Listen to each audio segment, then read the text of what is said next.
Hey everybody, in today's video I'm going to talk about how to overcome disappointment or frustration you have with others that you work with in business.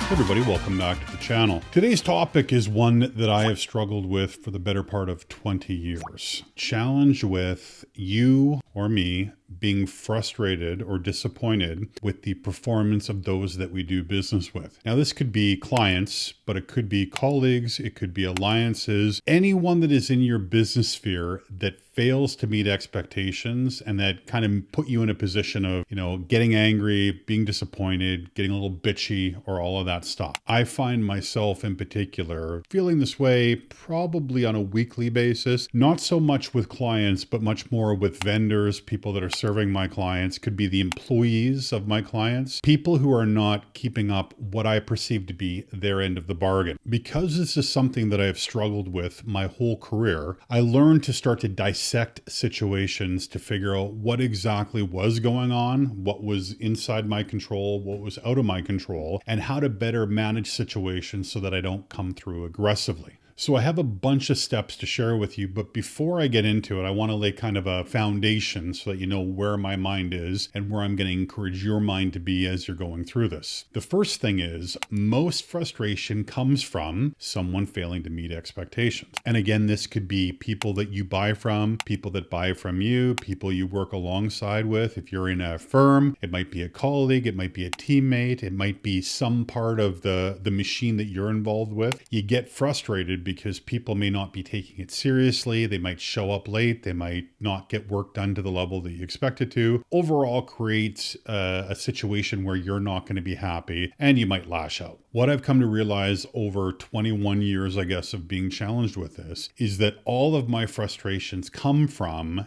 the story not rolling out the way that I have it in my head that it's going to happen. And something that I'm going to actually recommend that you write down. Pause the video, grab paper and pen if you don't have it, and write this down.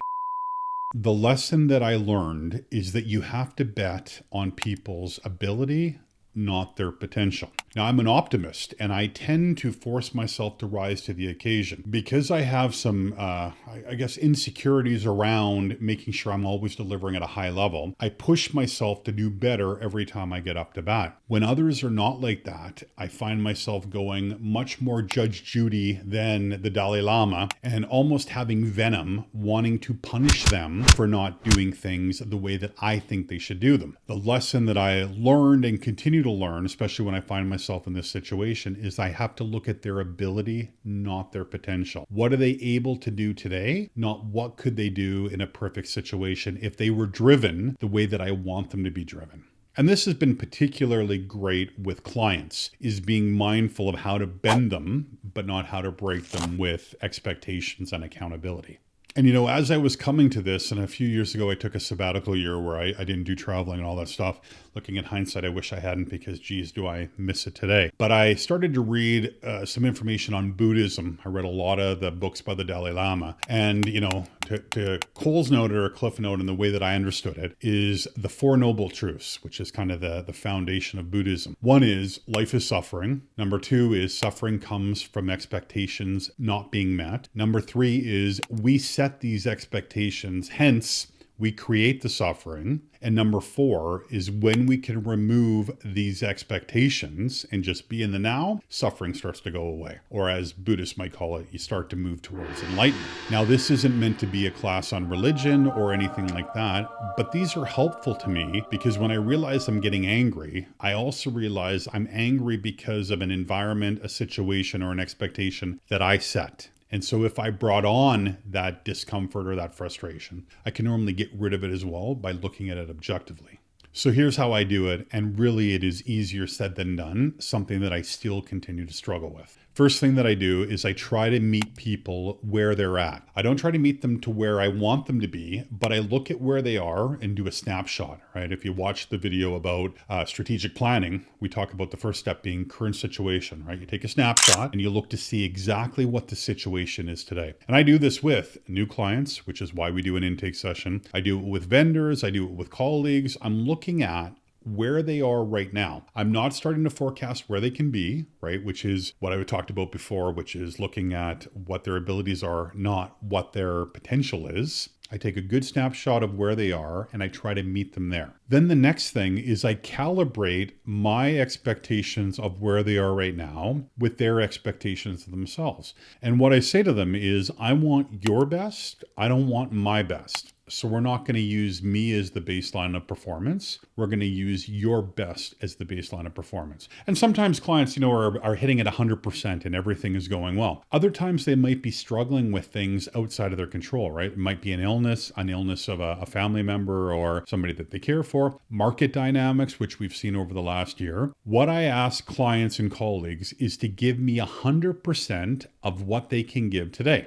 If they're having a rough day, their capacity might be 10% of what it is on a great day. I want that 10%, right? I don't want them to mail it in. I don't want them to softball it in. I want them to give me their best, whatever the best looks like that particular day. And this is something that I practice as well. If I'm at 100%, I give 100%. If my batteries are kind of run down as they were in December, my best might be 20% in regards to hunting. I give it that 20%, and I appreciate that I gave it everything that I had at that particular moment. And so for me, I really need people to give me their best. And that's why back in the first step, I have a look to see what I think the best can actually be from them right now.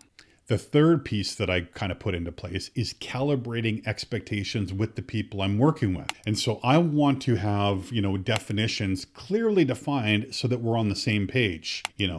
Being on time means this to me. What does it mean to you? Making 20 phone calls a day means this to me. What does it mean to you? It's important that everyone within your sphere that you're talking to, you invest the time to calibrate. What's a work week look like? What does follow-up look like? What does customer service look like? All of those pieces and calibrating where you can remove discretion so that everyone's on the same page decreases the chance of you being dissatisfied with the outcome from yourself or people that you're working with. The fourth step is when things do fail to meet expectations, which happens regularly, I try to get myself in a position of debriefing without judgment. And so again, I want to know what the failure was and why it happened. I don't want to blame anybody, which is where I normally default to right away. And instead, I want to look at the failure of the system. What I've found with most situations, whether it be staff or clients or colleagues or service providers, is that all problems are related really to one of two things. And I'm totally simplifying, maybe oversimplifying this, but I found it to be true.